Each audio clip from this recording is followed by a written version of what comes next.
All right. There's a central problem with doing history about Africa. It's a problem with doing any kind of history, I suppose, but it's especially acute in Africa. The problem is this: which story do you tell? A great deal of what we have in the West that we call history about Africa, both in the past and recently, is history about Africa as told by somebody who does not live there. Sometimes the issue is not so much the history of Africa, but the history of Europe or the West in Africa. And there's a related problem as well, which has to do with what we call history. We tend to think of history as something that has to be written down. Ancient history in Africa may, in fact, well be passed down through oral tradition. Is that history, or is it something else? What do we do with that? One writer who was born and educated in what is now the Democratic Republic of Congo, used to be Zaire, is named V.Y. Madimbe. He teaches at Duke University now. He wrote he's written many works, but a couple of very important works in the late 80s and 90s that's relevant to what we're talking about here. One of those is called The Invention of Africa, and the other one is The Idea of Africa.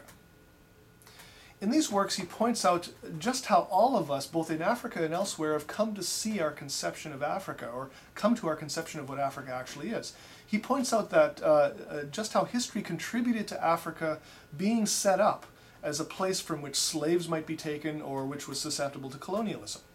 What's really interesting about his work is that he shows just how the attitudes in the West about Africa's otherness, the supposed savagery or strangeness of customs or the barbarity, things like that, feed into a story that make it fair game for colonialism. Hegel, in fact, the philosopher who wrote in the early 19th century, even justified slavery based on the idea that as bad as it gets there, it's better than the life that slaves or that Africans had back in Africa. Outrageous, clearly. This is not African history as told by Africans, but by outsiders who might have some agenda for Africa. And don't get me wrong, there's solid academic work done on Africa, both by Africans and by some outsiders. But what I'm trying to say is that it's very important that we're careful about how we tell the story about Africa. There have been a lot of miscues and problematic stories told in the past. Even when we think we're telling a benevolent story, for example, about helping out poor people over there, a prerequisite for that story is that they have to be poor people and they have to be over there. In other words, wholly other from us. We become the model for what they're supposed to aspire to. And that's going to be problematic. So what do? I mean, that's relevant to this course, isn't it? I'm not African. I've been there often, but that's no guarantee that I'm not going to give you another version that feeds into somebody else's agenda and that doesn't help Africa at all.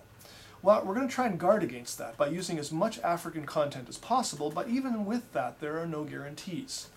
I think Madimbe actually gives us a good sense of how to proceed on this. He does not resort to some sort of exclusivism in which we suppose that anyone speaking from Africa is automatically correct and should not be questioned. His books regularly question how we understand Africa, and that applies to everyone. More importantly, he doesn't treat African sources and scholars as mute texts to be examined and interpreted, but as colleagues and dialogue partners, capable of speaking for themselves with their own interests and their own agendas. Also, it sounds simple, but in fact it hasn't happened quite often. We're going to take this approach in this course. The version of history in the humanities that we're going to produce is going to have its own perspective, it's going to have its own partiality, we can't get away from that. But it will also hopefully have integrity and respect as well.